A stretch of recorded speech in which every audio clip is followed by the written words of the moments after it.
Welcome to Bears Banner. My name is Bernard Muhammad. Alongside of me tonight is Flournoy, Guy Moore, Tammy Harris, and Jaye Beasley.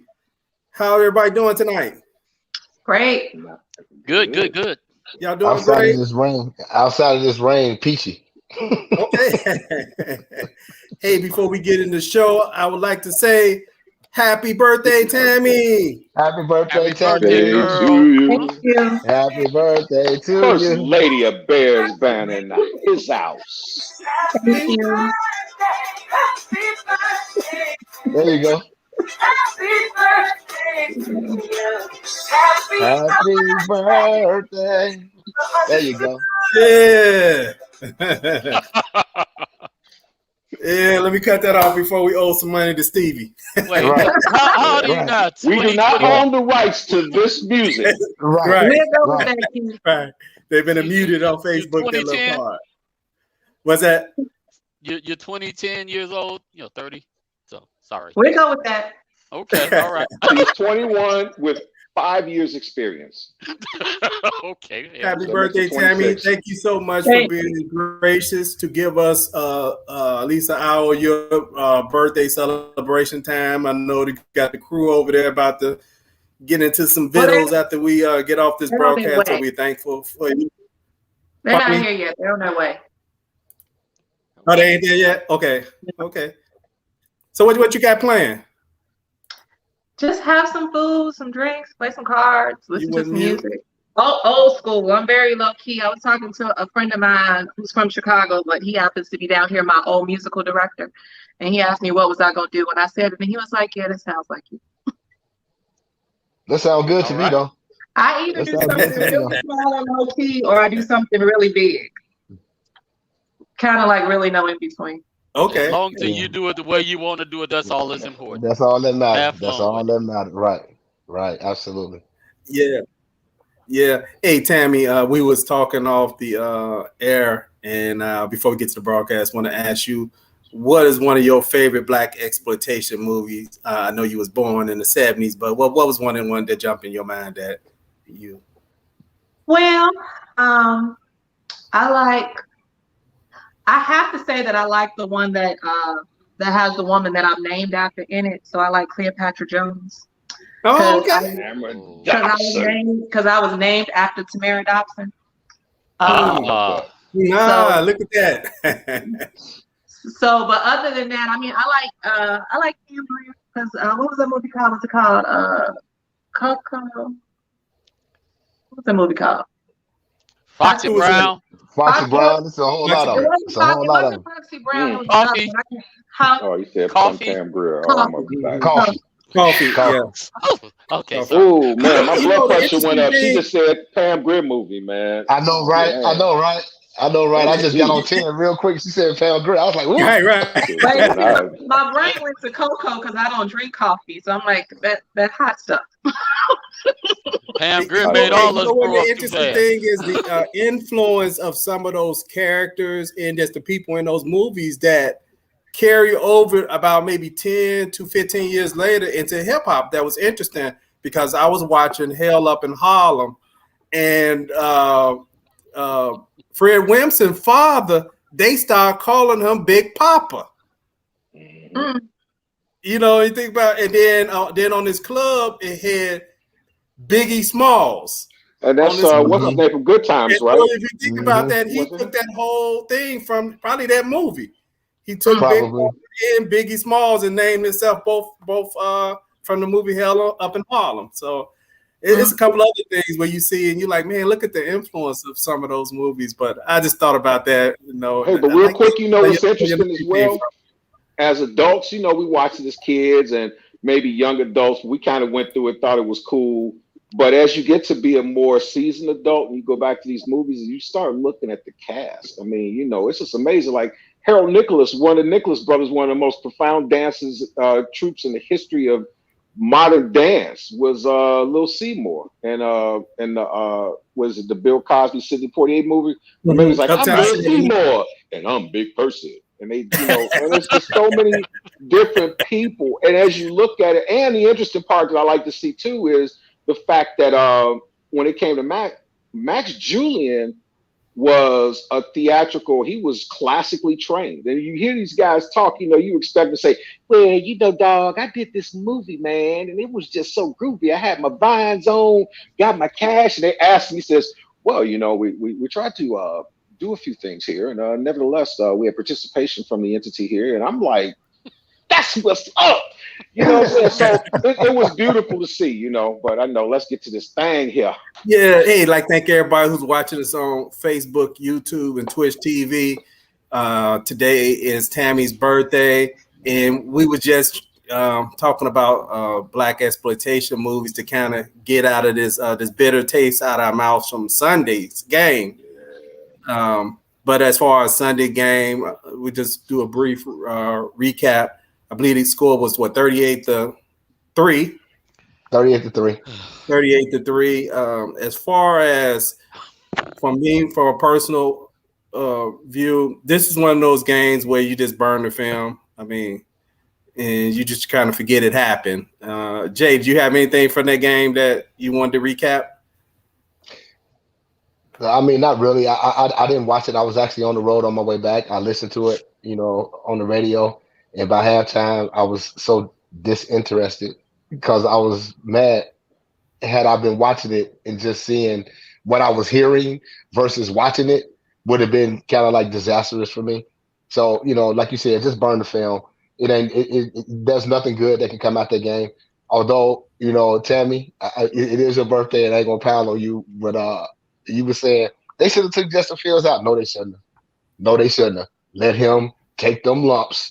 Let him eat them 5 turnovers that he had, and we're going to go from there. But outside of that, you saw the articles Bernard said, right? They sat down Tom Brady. They sat down other people. They sit down.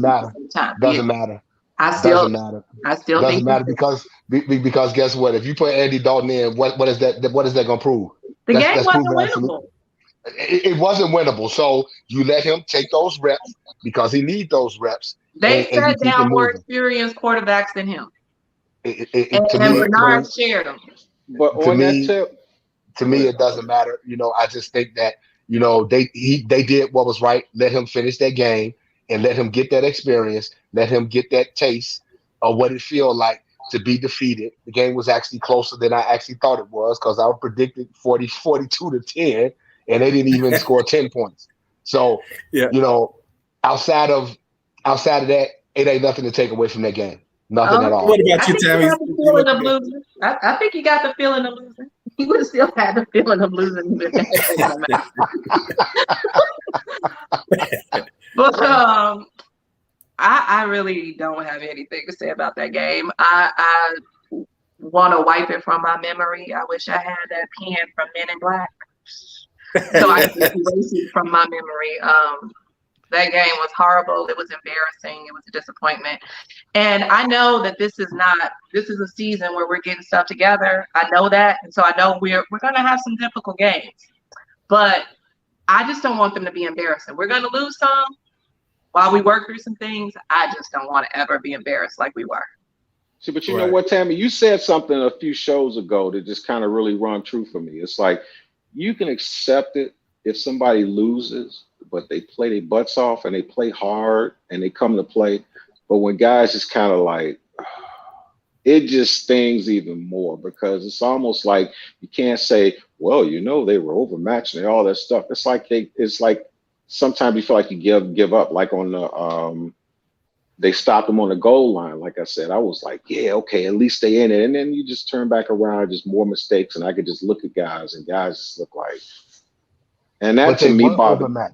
Yeah, they were overmatched. That's true. They were overmatched. I mean, you had no Gronkowski. Yeah, but they gave up. That's the case. They might as well not have shown up because they gave up before they even got in the game. Yeah, Bernard, to that point, it seemed like I thought that the depths of how I was going to feel was after the Cleveland game or after the Green Bay game. Mm-hmm. They surpassed that. I felt like we were not in it at the end of the first quarter. Right. I think we had already given up 21 points. The Bears had no get up and goal. They didn't look like they even wanted to compete. So I don't know if it could get much worse than that. I hope it can't. But I was turning the TV off, and I was taking my Thanos glove in honor of Jaye and saying, "No, I got to do something here." Yeah, man. Oh man, what did I do with the Thanos glove? I'm gonna bring it over here. But the bottom line, they was never in their game. They were not. And you know, as a fan, I wasn't even bothered by the whole thing. I wasn't even bothered by it. When they went up, when Tampa Bay went up 21, I wasn't even bothered. I was like, okay, this is what I predicted. So that type of game doesn't bother me. Yeah, it doesn't bother me at all. It just lets me know that we're outmatched in a lot of different positions, and the Bears got a long way to go. That's all. Yeah, you know, they had no Gronkowski. They had no Antonio Brown. I mean, they second-tier players were better than our first-tier players. It didn't bother me one bit. I was not surprised at all. They had the Selman brothers out there still making tackles, man. Louis and Dewey, Leroy and Dewey Selman was out there. They pulled out a retired Jimmy Giles. He's like, I can catch. Ain't nobody gonna pop me over the middle like Plant did. I'm open. Hey, let me pull up the first comment from tonight. Alvin said, if he take the lumps you need the film to learn those mistakes. You got to get off the plane. Hold on.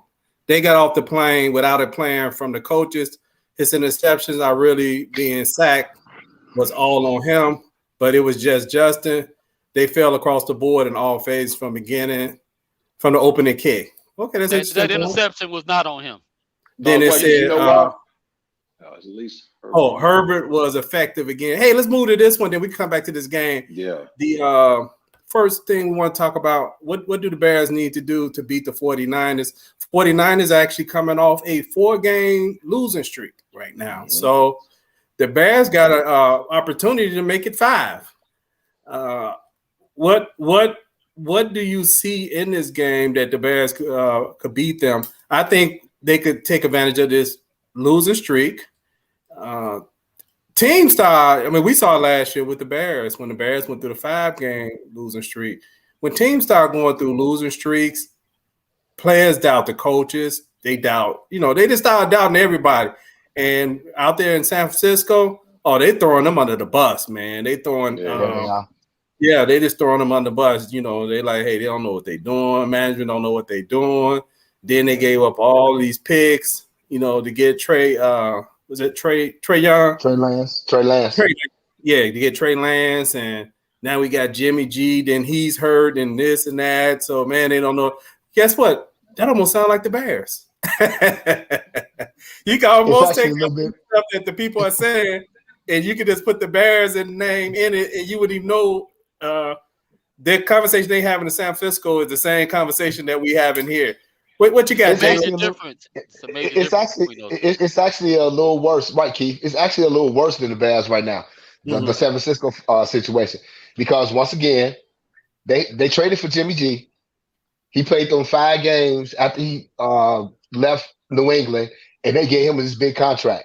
It's almost like the Jared Goff situation, where the Rams paid Jared Goff all his money, and he can't get them nowhere. And right now, the biggest thing has always been with Jimmy Garoppolo is he can't stay healthy. He can't stay healthy. And San Francisco, over the last couple of years, they have been decimated. I mean, truly decimated with injuries on both sides of the ball.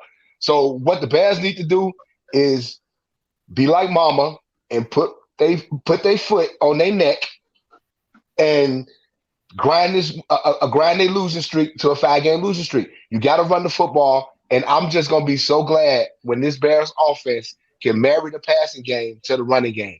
Because if they marry the passing game to the running game, it could definitely be effective.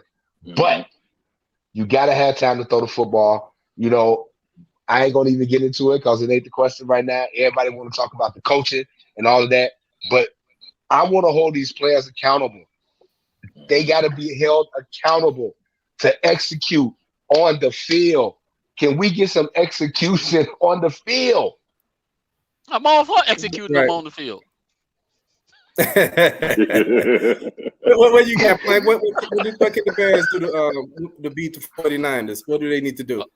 First thing we need to do is hope that it's a torrential rainstorm like it was last week. I hope not. that we got to play in that, because that's the I only hope way not. we can. Well, that's the only way we can probably slow them down a little bit. From an offensive standpoint, what we need to do is start to try to establish some kind of RPO. Give Justin Fields a couple opportunities where he actually takes the opportunity to run. That's something that they, for whatever reason, they're trying to keep away from this young man, and that's a tremendous part of his game. They also have to try to incorporate some screens in there. I'm sick of seeing the Bears trying to force feed Cole Kmet down our throats. He's not the answer, man. I don't know who decided to anoint this guy as a premium tight end. He's not that yet. Not that yet. He might get there. I don't know that he is. Also, from a defensive standpoint, we need to dial it up and make sure we get after them, shutting down their run. So I'm hoping both of those things together give us the opportunity to go ahead and win this one. Okay. Hey, Tammy, what do you have? What the Bears need to do to beat the 49ers? Show up to play. Okay. Ooh, okay. Jay, just because we call out what Nagy is not doing does not mean that we don't expect or want the players to execute, because we do. The players do need to do what they need to do, but they need to have effective play calling. It would help. Effective play calling and the right information. And the offensive line, everybody is really hard on them, and they're not as bad as everybody say, but we do need them to be better, because Justin Fields needs more than 2 seconds to throw the ball. So some of the mistakes that he's making is because he doesn't have the blocking that he needs. Some of it is him. He's holding the ball too long. He's running back too far. So he's still got some things to work through. But in order to win, ideally, they have an effective game plan from start to beginning, and they can make adjustments when they need to. This is a winnable game. Some people were saying that, the 49ers, that because the Bears are suffering too, this could be their rebound game. I'm hoping that's not the case. But eventually, San Francisco will have a rebound game, and they will win. I'm just hoping it ain't against us. But the Bears need to show up on both sides of the ball, have effective play calling, have a game plan. And don't drop passes that hit your hand. That would help. Hey, Tammy, Tammy, you said something, and I wanted to make a quick comment on it. And when you said as far as him bagging up, and I was trying to think in my head, when quarterbacks kind of develop habits like that, especially young quarterbacks, is it better to, and I have to think this through, and Jay and all this, I don't want to, if y'all want to comment on this, is it better to put the quarterback in a shotgun or under center? Because the Bears, what they actually are doing is very predictable. What they are doing most of the time on run plays, they're putting him under center. Then when they get ready to pass, they start him in shotgun. The defense can pick up on those tendencies. So I don't know. I want to think that through, because that is a something that sometimes you make adjustment for young players where you just leave them in one or the other. You either leave them in shotgun or you leave them. Go ahead, Jay. If you go back and watch the games, you can do both. You can have him under center and you can have him in shotgun. But guess what? You got to change the snap count. If y'all go back and look at games, see, these are the little tendencies that people don't look at. When you go back and watch the game, the snap count is the same. There is no hard count. You know how, and I hate to mention his name, but you know how Brett Favre come up to the line, he's like, green 18, green 80, green 8, hot, and they don't snap the ball, and then somebody jump off sides, and now you got a free play. You got to change your cadence.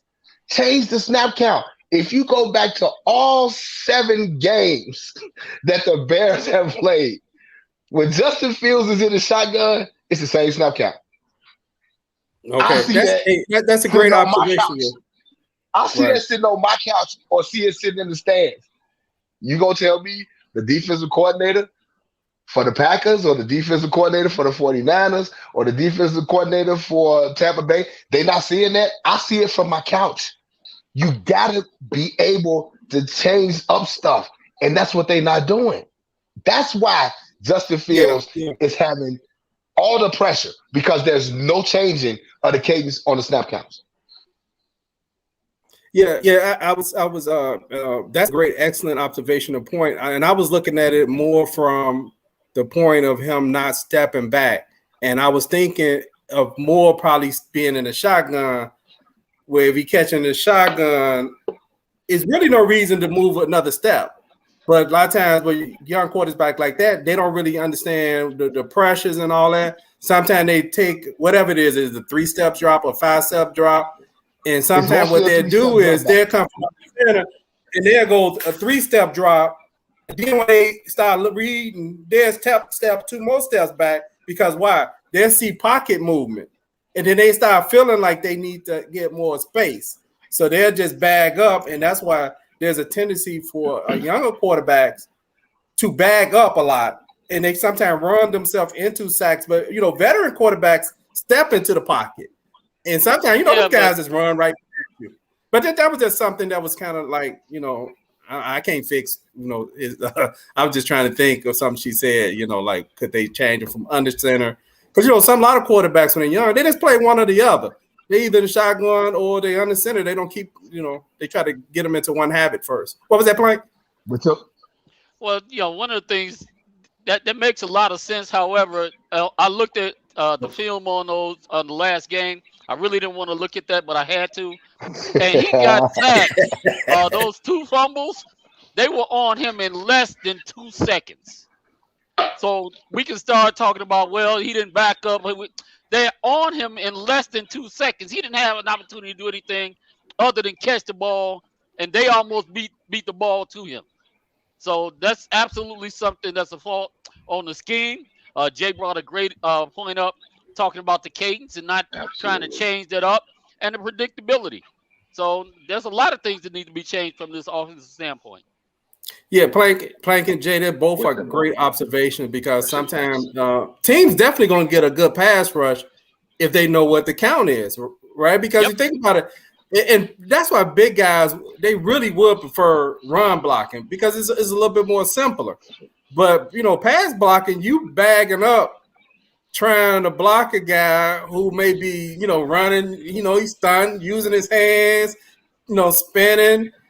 Somebody else, they didn't switch, and one went to one hole, one went to the other one, and he's trying to go backwards and do it.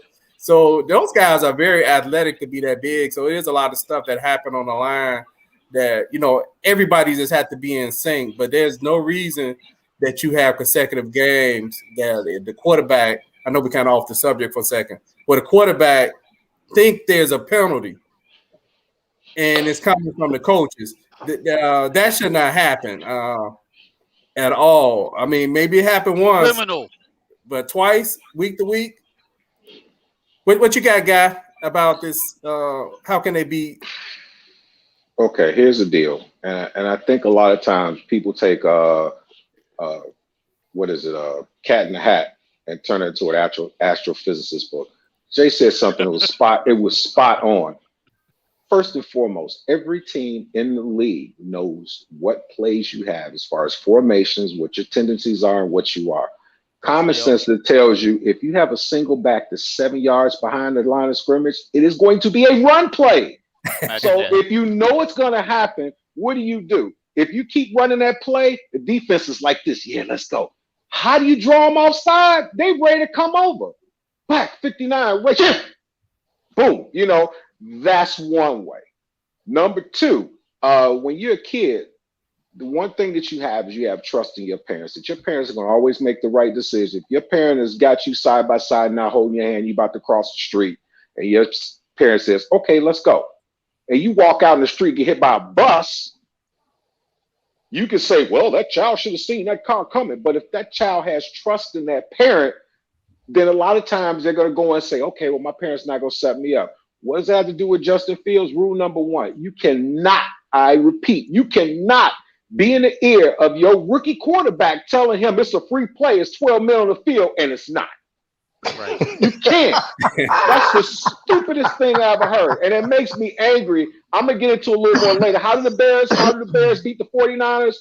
49ers, yeah, they got their give. They want to get their give back. They got the losing streak. But when I last checked, I think in the last 7 games, I think the Bears have the highest percentage of wins with the at home against the spread in the NFL in those 7 games. Number 2, it's a plus and a minus for 49ers. Number 2, 49ers are coming there, and they already know that they got a 12th man now because they got here. You ain't got home cooking. You're not sleeping in the same bed. You're not seeing the same sky. You're not hearing the same weather. So it kind of throws you off. And you're flying 4 hours from, I don't care, even if it's 2 or 3 days later, you're still trying to adjust. How could that work against the Bears? The 49ers hearing all this talk out there in Oaktown and there, they come in here, they happy because now they ain't got to hear it no more. All they do is shut their TV off. They ain't got to walk down the street. So the Bears, what they could do is they give up more. The 49ers give up like 24.8 points on up to teams a game. Exploit it. Run the ball, set up your pass. Like I say, work on that cadence. You ain't even got to do no Three Stooges stuff. Just run your basic plays that you run. You get your cadence right and cut your earpiece off. And another good thing. Thank you, Jesus. Our boy Nagy's on COVID protocol, so he probably ain't gonna be there. We don't know that yet. But you might be right. It still is off there, so I don't know. And I told y'all, look, this is my Halloween costume. This is Matt Nagy at his crib. All you need is that visor, and you got it. Man, I know, right? Hey, Mike Patterson says, I still have no idea why there were only a couple of design runs, rollouts, and play action. Because that's all they got in Tecmo Bowl, Mike. That's Hey, and a little intel on Mike, man. I've been knowing Mike. Mike went to Lawless with us because he did. He was a year behind. He was like a year behind us, man. So we've technically been knowing him forever. But I'm gonna address that. Why do rookie quarterbacks in certain systems do much better than what we're doing now? Because number one, you could take somebody and they can be smart as all get-go. Sometimes they may have a comprehension problem. I'm left-handed. I'm dyslexic. Sometimes it'll take me I may need to read 10 pages. It may take me an hour and a half or 2 hours. Once I learn it, I don't even need the book no more because I memorized it. Don't make me a dummy. Well, it could be. Don't say nothing. But it doesn't make you unintelligent. It means that you don't have a grasp. So how do you take somebody who is intelligent and has talent? Like I said, cut the field in half. Give him some rollouts. Give him some screens. If you notice and you look at Justin Fields, when he does quick passes, like say 3-4 yards or something like that, the ball is out fast, ball is right here, they move the ball. And when people start talking about the offense, like, okay, we can get in all that. I'm going to put a stat out there. Ben Roethlisberger is leading the league in the quickest release in the NFL, 2.3 seconds. And that's the quickest release in the league. If he don't even get 2.3 seconds, I don't care who he is. He could be Tom Brady. You put Tom Brady behind our offense right now with that guy, and you tell Tom Brady he can't call no plays. But knowing Tom, right. Tom will probably cut his earpiece off, and he'll probably win some games for us. But I just want to say, just if we like we said, this is totally off script because we're talking about what the Bears need to do to beat the 49ers. But just talk about rookie quarterbacks. If you look at these guys, even the last couple of years Justin came in, look at Justin Herbert in San Diego. This guy threw for 35 touchdowns last year. Mm-hmm. I just feel like when you got a rookie quarterback, you have to develop them and let them do what they do best. And that's exactly what we see. Now look at Joe Burrow in Cincinnati. This dude I think he got 16 touchdowns this year already in 7 games or something like that. You got to unleash these guys and let them play. And that's the problem. The problem that I have with the Bears offensive scheme is too tight. Yep. It's too tight. Yes. Get rid of this 3 receiver formation on one side. We always talk about, we be at the game, we like, this is the Bears' worst formation. They got 3 receivers on one side, everybody tight, ain't nobody spreading the field. So now you looking at a curl and you're looking at a curl, a out, and a slant, and everybody in the same position. It look like my curse is right. You gotta open up the field. Right. Hey, Jay, what you describe is to me is when you hire somebody to do something and they're inexperienced at doing it. I don't know how much time did Nagy sit under that system to actually learn that system. 1 year? Okay. That's not a lot of time. And if you think about it, you see it sometimes even on the defensive side, when you have a coach who sometimes is committed to one scheme, and if it's not working in the game, they don't have enough data to go to something else. And the interesting thing that I heard somebody say this week was he running a offense for the Arena League? The Arena League that made more sense. Yeah, it kind of almost looked like an Arena League offense where you have slow developing plays, but most of the it's nothing really deep, but the routes are kind of long developing, and they're probably 8 to 10 yards, and it's not a lot of motion, etc. And I used to criticize him under when he had Mitch for lack of motion, because you cannot. And I think Guy sent this play to show that it's hard to tell what a defense is in if you're not doing motion. You're just guessing. You run a play that's thinking the defense in zone, and they're in man. And because you didn't audible or you didn't go in motion, you just running pure on this is what our game plan is, and this is what we run it. But as far as what's that, Tammy? Oh, I'm sorry. I thought you were finished. I'm finished. I was just going to say there is no shame in knowing your limitations, and that is what my biggest problem is with Nagy. It's like he thinks he's the smartest guy in the room. I love surrounding myself with people that are smarter than me because I learn, I grow, and there is no shame in having to step back to learn something because you realize that maybe you're not ready to do something. I mean, Bill Belichick, for God's sake, became a head coach, failed miserably, went back, learned some more, came back, became one of the greatest coaches of all time. Nagy could do it too if he's willing to learn and if he's willing to realize his limitations. If he doesn't, he will never grow. And he's willing to, you know what, also, and if he's willing to understand that everybody's not the same. You can have a guy that has no talent. I mean, I'm going to say something. I don't mean the talent. Look at Joe Montana. I understand you got Bill Walsh and those guys there. Joe Montana had a bubblegum arm. But outside of Brady, before they said Brady was the GOAT, Montana was the GOAT. Why was he the GOAT? Because the plays that he used, besides them running the ball like they were supposed to, he'd throw maybe the longest, maybe 20 yards. They were on the money, and they were plays where they had the cadence. They had everything in them. But I always say, why would you drive down a crowded ass State Street with a Lamborghini? It don't make sense. The Lamborghini ain't made to run under 100 miles an hour. You got a guy with 4.4 speed in the back. Like I said, if you cutting the field in half, what's going to happen? Boom, quick read. You have him roll out. If he rolls out and don't see nothing, go.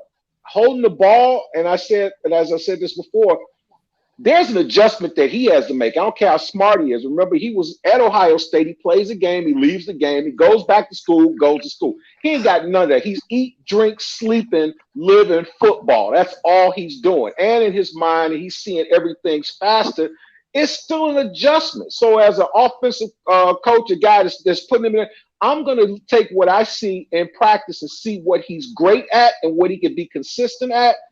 And that's what I build from. I take that, and as he starts grasping more, I start expanding. It's like taking a law book, a 1,300-page law book, and tell you got 2 months to do the test and get this done. But you tell him, okay, you're going to read from page 1 to page 1,300 with 8 chapters every day, all the time, as opposed to it's 8 chapters. Why don't you do 2 chapters a week? When you split it up, and tell them they only study an hour, because what's going to happen now? You're only concentrating on 2 chapters. You're not overwhelmed by this big ass book no more. It's like, oh, I'm only responsible for 2 chapters. Okay. Now your mind is going a certain place to where you're absorbing it more. And then after an hour or so, it's like, okay, I'm done.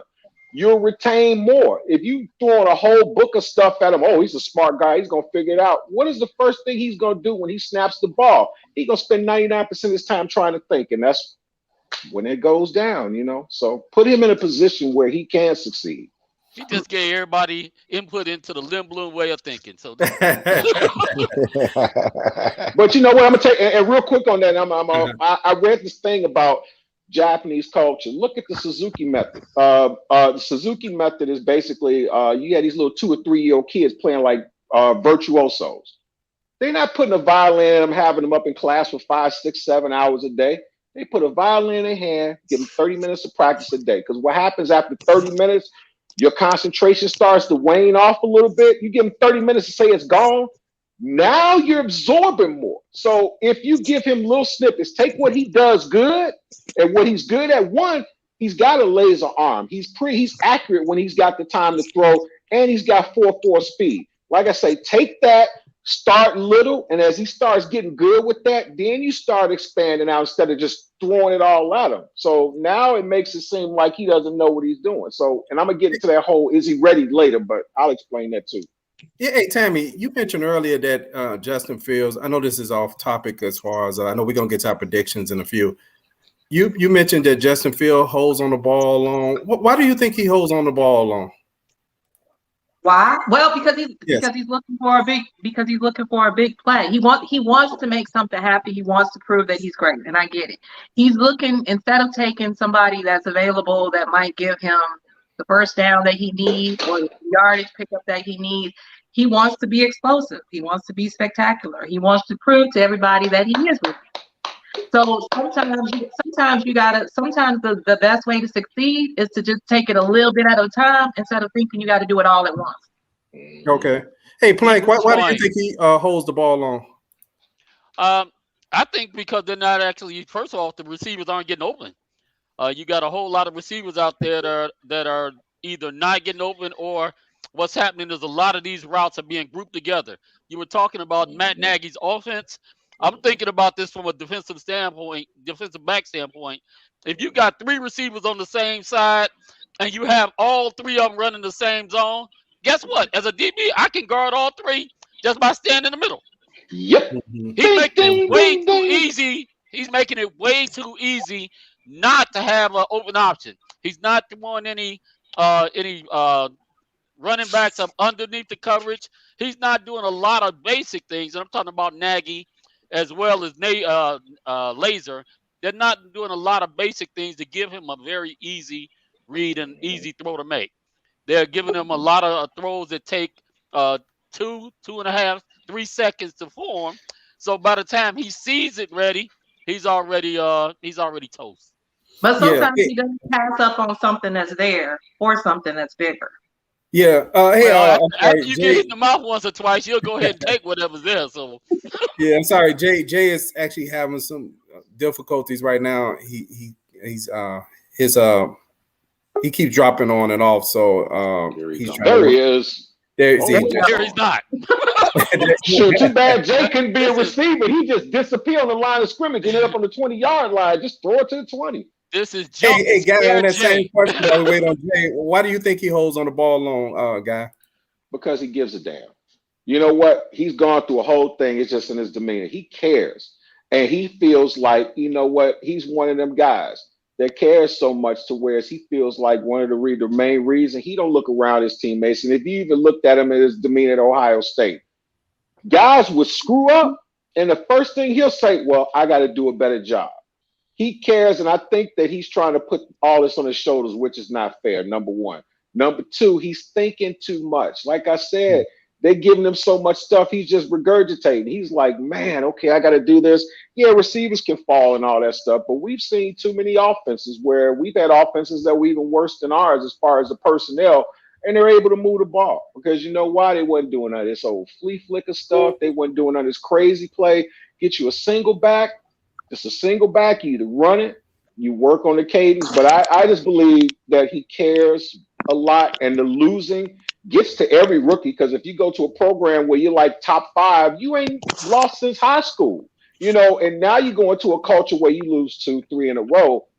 Now you start thinking, what do I need to do? And the truth of the matter is, what really needs to happen is, regardless of talent, the coaches have to do a better job at putting them in positions to succeed. Because as you start going along, and I don't care how much confidence you got, after a while, when stuff ain't going right, now you're starting to feel disenchanted.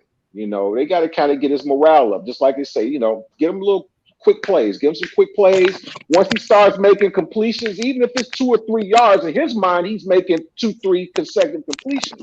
So now when the big play comes up in his mindset, I'm about to zing it and hit him right on his fingers. So, Right. Yeah. I think all those are good answers. I see Jay still getting reconnected, so I'm going to give him a moment. Jay doing a black exploitation movie right now. Wait, here come the mic. Here come the mic. Man. But the mic be hanging. I believe all those. I think all those are true. I don't think none of them are stand by themselves as the only problem. I think it's a combination of all of them, and that's unfortunate that they didn't give him the reps he needed in training camp. Because you know what, it's so much stuff when you say a receiver is not having separation. If you think about it, the longer you're getting in the league, you only really got a few guys that really get true separation. Think about that one pass that Tom Brady threw in the end zone. What's the guy's name? Mike Evans. And it was to the left side of the field. Mike Evans was not open if you look at it. He wasn't even looking at the ball. It was on his left hip. Yeah.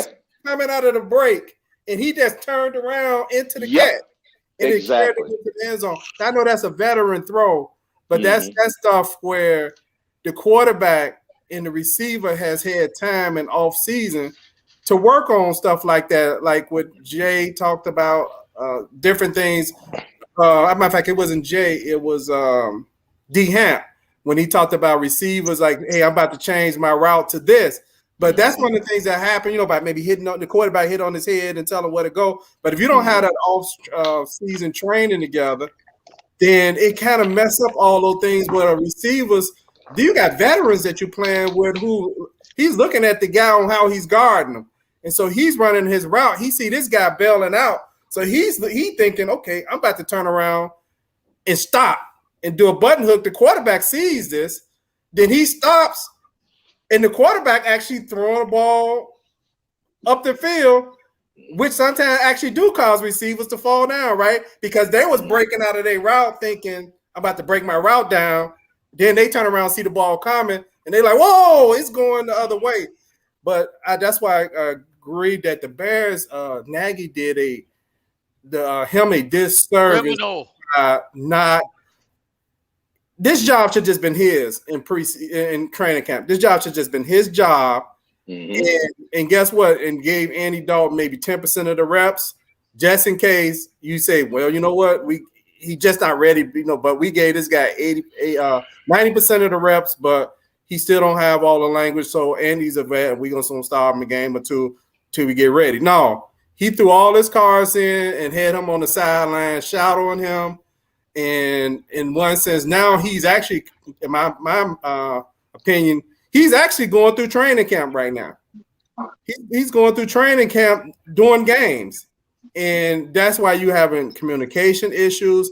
He's not sure when he should run. Sometimes he rolls out and he's actually getting sacked on the rollout because he's not sure. He's overthinking it, right? Should I run or should I not run? Or should I look down the field or should I run, right? And he's playing not to make mistakes. Yeah.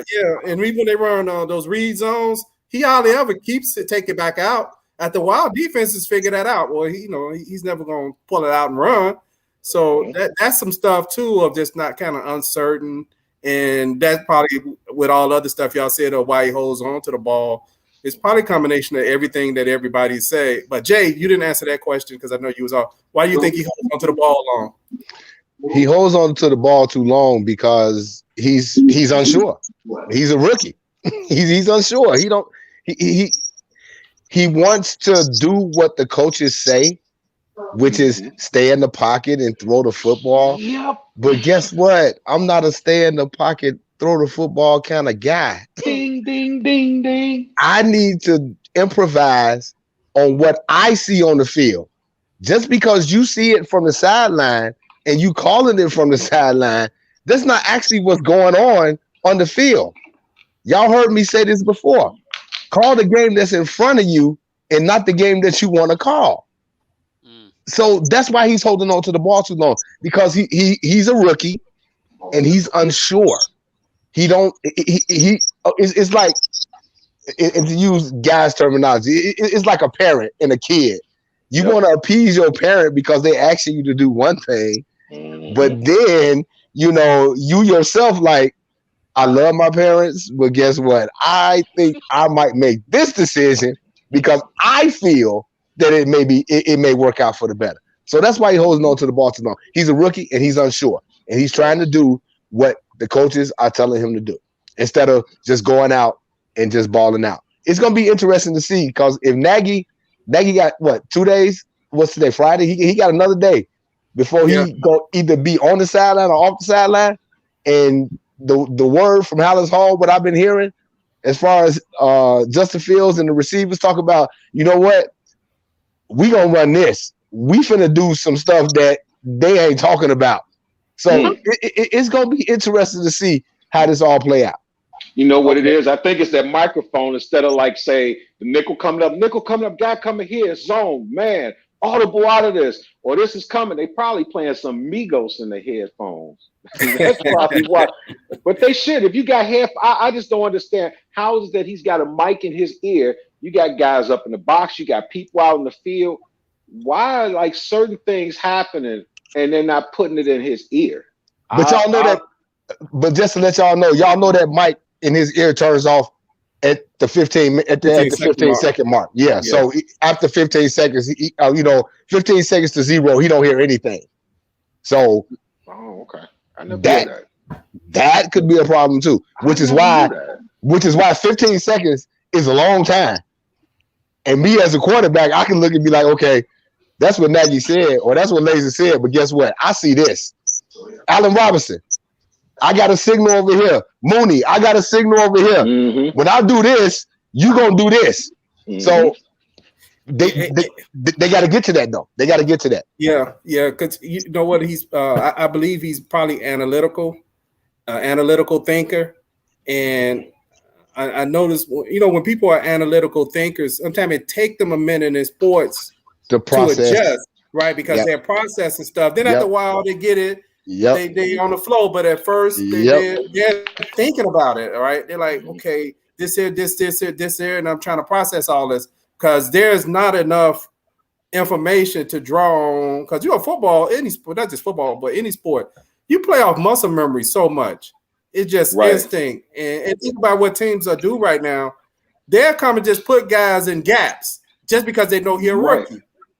And then as a veterans they'll say, I seen them do this before. That guy's not going to miss. He's going to drop by. So I'm going to call an audible. I'm going to call a hot route because soon as he going to drop back and fade, he's going to be underneath in that hot route, right? They know stuff just because they seen it. But as a rookie, they're just trying to confuse you, which makes you think too, right? Because you see all these guys, they start getting into gaps, and then they bagging back and forth, and they wait till that 15 second. And that's why I also think, other than what that's where the confusion comes in at. Correct. But that's when they about defenders looking. Only thing I'm going to add to that is which I just thought about. A hurry up offense is sometimes effective for an analytical thinker and a rookie. You don't get the defense chance to set. You don't get teams set. You don't get them chance to put a lot of stuff. And you don't give a rookie quarterback a whole lot of time to think. Correct, it's just like process it. Right. This is what we're gonna do. You don't even go in the huddle. You just go right here. You run a play. And that's why if you think a lot of rookies do well when you have that drive at the end, even if it's a drive that's not going to result in anything different in the game, is it because they don't have to think about it?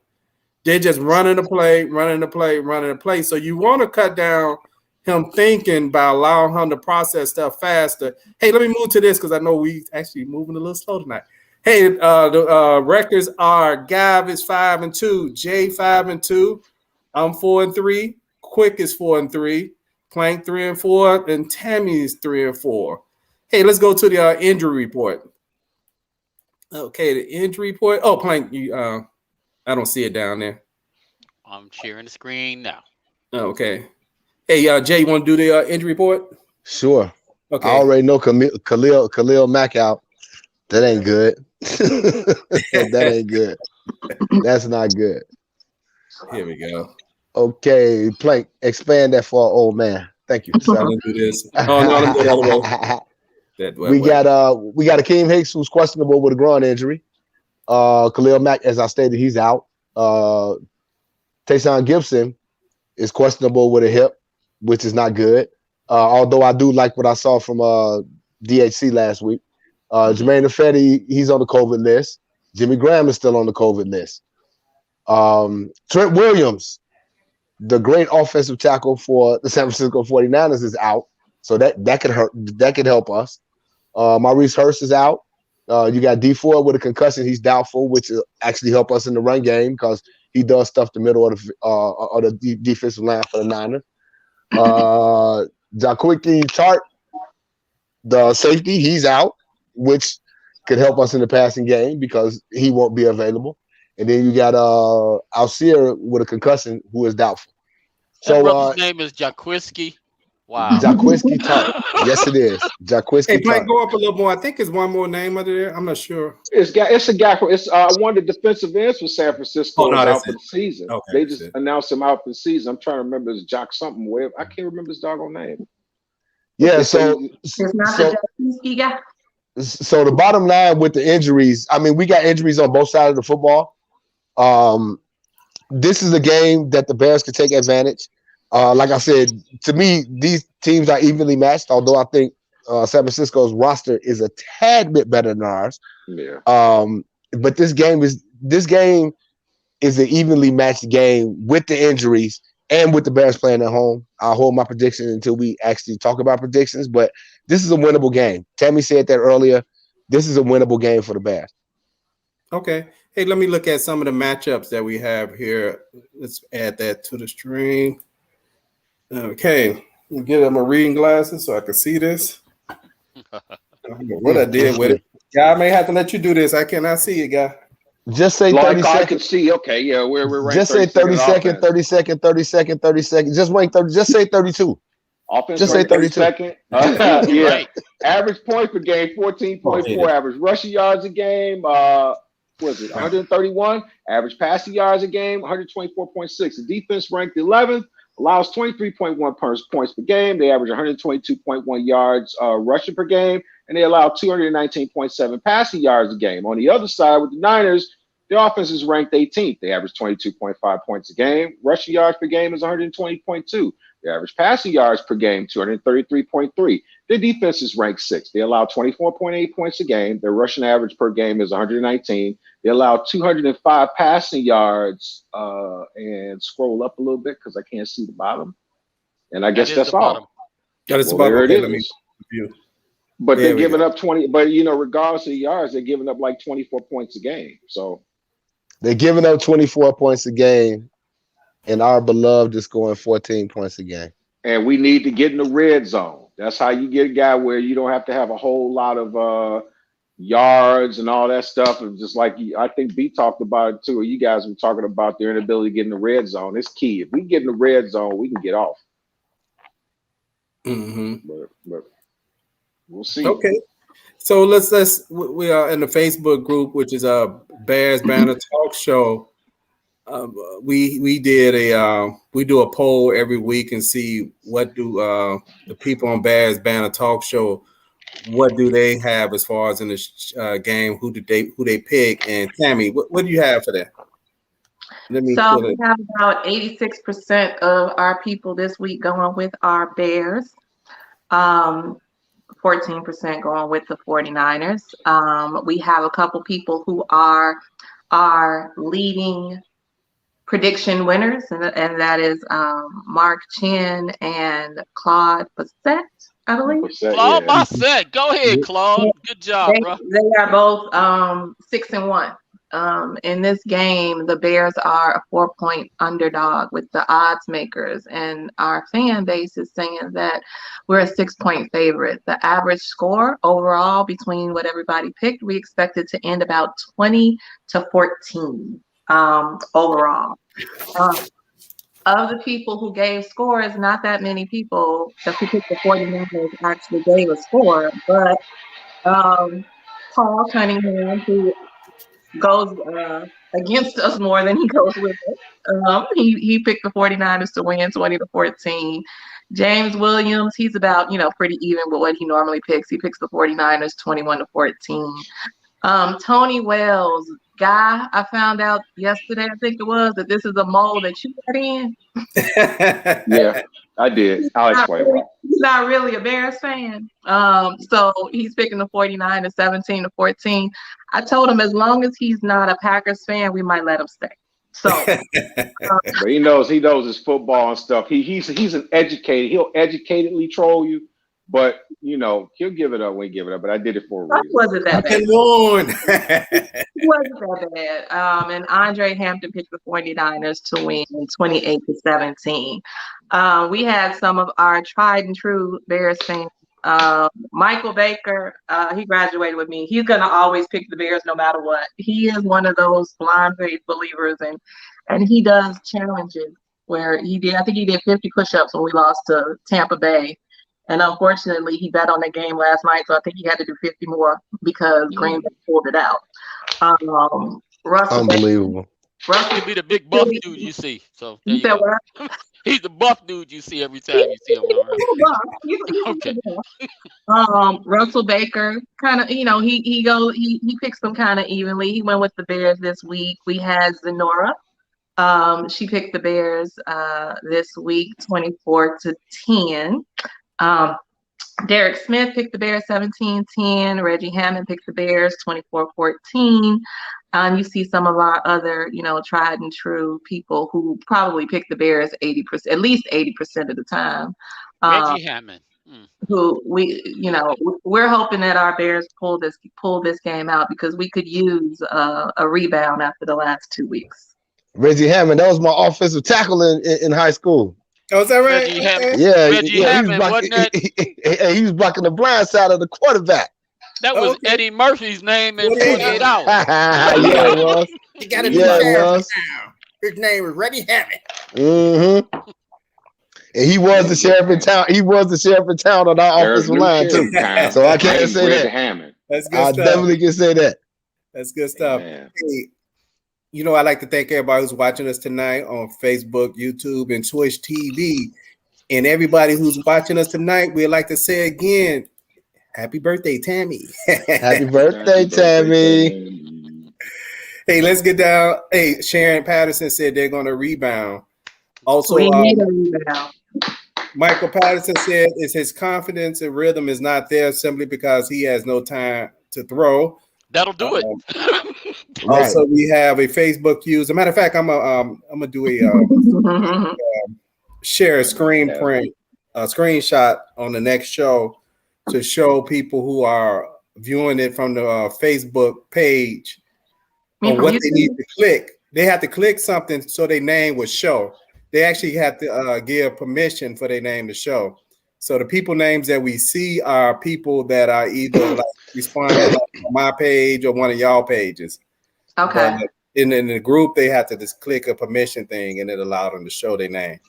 You gotta have a trip slip. To say, I swear, I've been trying to like the Bears, but damn it, the McCaskies. That's funny. I understand. And Sharon said, "Happy birthday." Thank you. Oh. So let's get down to the most important part is the predictions. Let me find that on the screen. What is your prediction for this game? I didn't get quicks tonight. Do anybody who wants to start off? I'll start. Okay. Oh no, you go first, please. Your birthday. Ladies first. Always. Well, I will say that because it is an evenly matched game and we have a good chance, of winning it, it's a winnable game. I'm gonna go with my Bears. And the 49ers give up about 24, 25 points a game. So even though we're not there yet, averaging it, I believe that we are completely capable of scoring that. If we can eliminate the drop passes that have been happening, and if they can give Justin a little bit more time in the pocket, I think we will have no problem scoring 24 points. And I think our defense, although it's going to be hard, especially I'm hoping that Hicks is in there, especially since Khalil Mack is out. I'm hoping our defense can hold them to 17. So I'm going to say it's going to be 24-17, the Bears. And I got a couple people here so far. Oh, Lord. No. My bestie is here. Who you got? Hey, if he gives that same prediction he did last year, we're going to be waiting until next year. Who you got? The Bears. Come on. Come on. What's the score? Here he is again. I said 24-17. Okay. He said the Bears 24-21, and yeah, you're not a Bears fan, are you? Okay. So she don't know. Do you like football at all? Oh no. She said the Falcons. She was like you to hear that. Okay, so we got Tammy got 24-17. Who's up next? I'll go. You go, Plank? Okay. Yeah, I'm taking all of the suspense out of this. First of all, everybody keep in mind, if we win this game, we will be at 4-4, which pretty much nobody expected us to be at this level. So we're not as in bad shape as everybody thinks. However, I'm going to go ahead and let everybody know that for the entire rest of the year, my prediction, I'm always going for the Bears. I don't care what you think. I got the Bears going 2-0. That's going to be the score. Wait, you actually stuck with that score? I thought you were joking. Nope. They're going to get a safety. He said safety in the shutout. There you go. Hey, you know what? That's how hard it is for touchdowns before these two teams, right? They just go scrap for their 2 points. Hey, I'm going to do my prediction. I'm picking the Bears to pull off a very close game, defensive game. Both teams running a lot. The Bears win 17-9. Okay. That's an old school score. Yep. It's going to be old. Ronnie Lott still playing safety? That's definitely old school. Hey, the old them 1980 games where you got 20, man. That was a blessing. That was a lot. Yeah, right. Man, they got 20, man. You see that game, man? They got 21 points. I can't believe. Well, I'm gonna get my prediction. I actually think that Justin Fields is going to be a breakout game, but not statistical wise. But I think this is going to be a breakout game for him. I'm picking the Bears to win this game 17-14. It's going to be a close game, but I really think Justin Fields is going to come to – he's going to come – it's like a light bulb is going to turn on where he ain't going to throw for 300, but you're going to see the progress. And I think it starts with this game because the Bears traditionally this season, I can say, if you look at it, the Bears played better at home. I mean, they held Green Bay to, 23 points? I want to say it was 23, 24, somewhere around in there. But the Bears play better at home. And I think because they playing at home, getting this 49er team that's almost just as bad as us, I think Justin Fields is going to have that wake-up game, and I'm predicting the Bears to win 17-14. Okay. Hey, one of the Facebook users asked, do we think an 11-16 would miss the playoff in the NFC? I would say no. That's probably going to be the division. They might be one of the top seed, You still got the NFC East, so no. Yeah, right. Guy, what you got? Well, I got to do my Matt Nagy. All right, guys, let's go. This is what we're going to do. I'm going to draw up the play here. Okay, Mooney, what I want you to do is I want you to go long. And Robinson, since you failed, I want you right there. Justin, you just go back a little bit there. Komet, since you like to do all that crazy stuff, you can just go straight. And whoever else, you just run this way, you go that way, and you go down. And this is what you get, 17-14 Bears.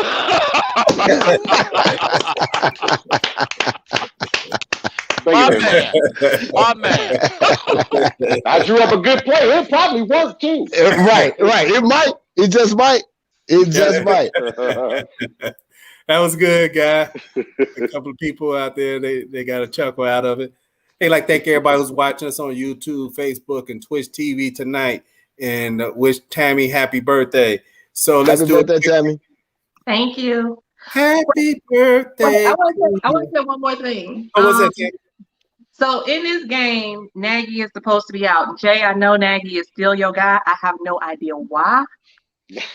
But, I think you've been over there, eating edibles with my brother or something. Just say no. Just say no. I just say no. Don't put it out there. I need to put it out in the atmosphere. Just say no. Hey, that second half I have a whole lot of reasons. I have a whole lot of reasons for that because I hold players a lot more accountable than most people do just because they are the ones that's executing on the field. They're executing, but what if they're given to execute is dumb? It doesn't. That's not the situation. That's not it. Just like, this is totally off script, and I've been wanting to say this for like all season. I've listened to so many national analysts talk about these personal fouls that the Bears have gotten. Mario Edwards last week with Bilal Nichols, and they're like, that's on coaching. No, that's not. Bilal Nichols, no, you can't punch nobody. If you punch somebody, you're gonna get kicked out the game. That ain't coaching. Well, I don't think that's coaching. I don't think that's coaching. No, that's not. How is that coaching? Bilal Nichols, you can't punch nobody. And you didn't get a good punch on. I can tell you what it is coaching. That ain't coaching. You know what it is coaching, Jay? Where'd you get Tammy?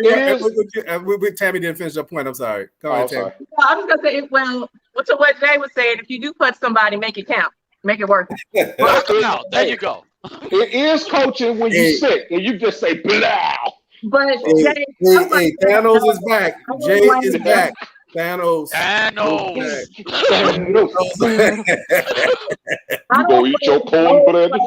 On coaching, not those plays. It's the plays where they are calling dumb plays for a certain situation. It's because coaching when they're not using Justin Fields effectively. It's coaching when you don't adjust in the game for how the game is going. And I understand that. I understand that, Tammy. I understand that. But I don't blame that on coaching. But I still hold players accountable more than a lot of people do. Because the bottom line is every play on that field is ran by a player and not by a coach. So tell me this. I'm sorry, that's just the bottom line for me. Situation. You're at your corporate job, right? Corporate America. Mm-hmm. You have your manager, you have your boss. If they don't effectively train you, if they don't equip you to win, who's at fault? The manager or the employee? The manager. But it's a different. No, it's not different. That's different. Yes, it is. Tell me, yes, it is. Because it's on me. Because it's on me. It's on me to take what they show me and run with it effectively. You have to win. It does not matter what field it is. You have to set your team up to win. And Nagy is not doing that. And Nagy you know what? We're gonna is in the way. He has we actually have a poll question. That's the exact reason why you have multiple teams got rid of Anthony Miller. This was not about coaching. You had multiple coaches telling him what to do, and he still decided to do what he wanted to do. But that is that is a great example. Plank, that is a great example. That's a great example, Plank. We are not talking about those one-off, hard-headed, emotional plays. We ain't talking about that. I didn't mention that. So let's stick to what I'm talking about. Nagy's issue is Nagy don't know how to get out his own way. He does not make the best decisions for the team. And you can even tell that he's not, because please explain to me why.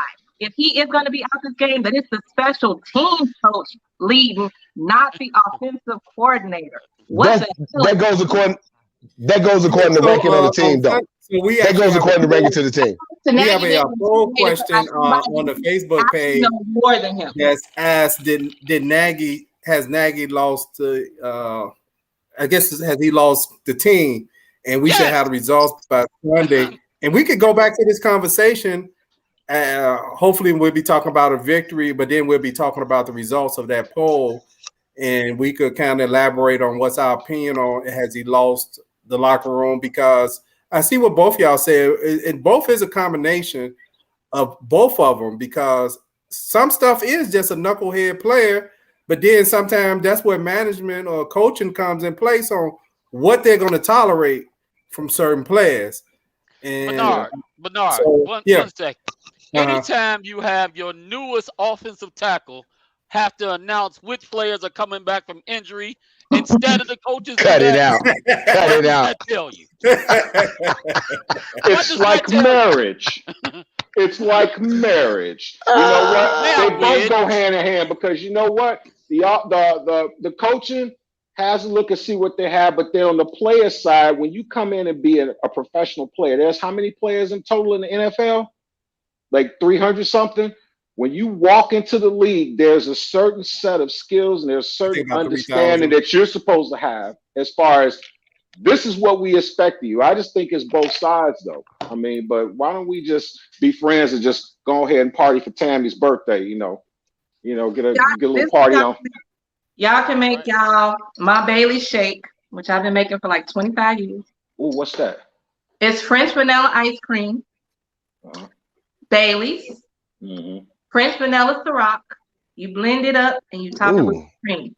Well, if I eat anything that's got dairy in it with some alcohol, that sounds a little sweet. Right. Who buying for you? That sounds a little sweet. They called at you, right? But no, guys, it's roughly almost 1,700 players in the NFL. What is it, 52 men on the roster, and you carry about 53. What's that? Yeah, somewhere around in that 53. About 53, and you're able to carry about 7 to 8 guys, I believe, on the practice squad, somewhere up in there. Right. So, I think the NBA is around 500 or 600. Yeah. The NBA is. So it's not, like I said, it's both sides. So the scores are: I picked the Bears to win 17-9. Tammy picked the Bears to win 24-17. Plank picked the Bears to win 2-0. Right. Jay picked the Bears to win 17-14. Guy picked the Bears to win 17-14.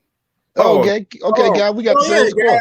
Jay had the same score. This is the first time we ever had somebody with the same score. So we like to thank everybody who's watching us on YouTube, Facebook, and Twitch TV.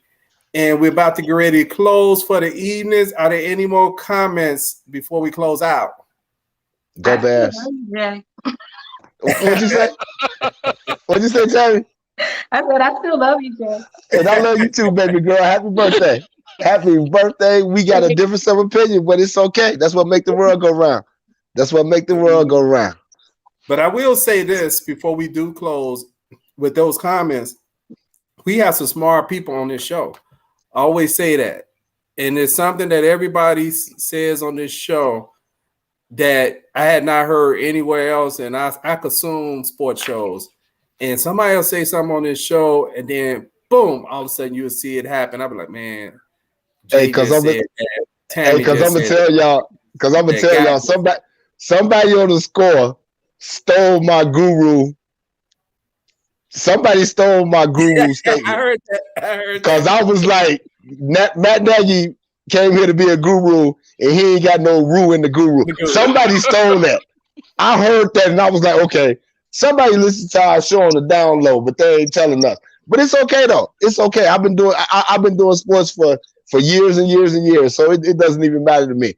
As long as I get the information out there to people, that's all I really care about. Who said that was Michael Lombardi? That's who it was. Michael Lombardi. He said it 2 weeks ago, and I started laughing. And somebody on I'm just going to use the same show actually said something that was said on this show, and it's kind of skipping my mind right now. And I laugh because we say it all the time. The defense. Oh, our criticism of the defense when Guy comment. When Guy always said the defense, they stole your comment, Guy. They stole. As soon as I go on one of them shows and Matt Nagy do something bad, and they say Nagy's a rest haven for hoes, I know the jig is up.